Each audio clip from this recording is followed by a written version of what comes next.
I want to tell you a story. Tom's aunt is 32 years old, and she lives on the 20th floor of a tall building. Every morning she gets up at 6 o'clock.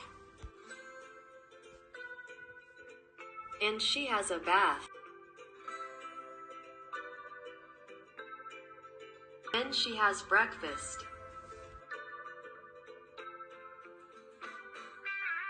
And after that she leaves her flat at 8 o'clock. She goes in the lift. She leaves the building.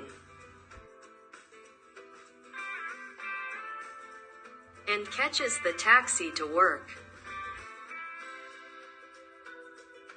She starts work at 9 o'clock. She finishes work at 5 o'clock.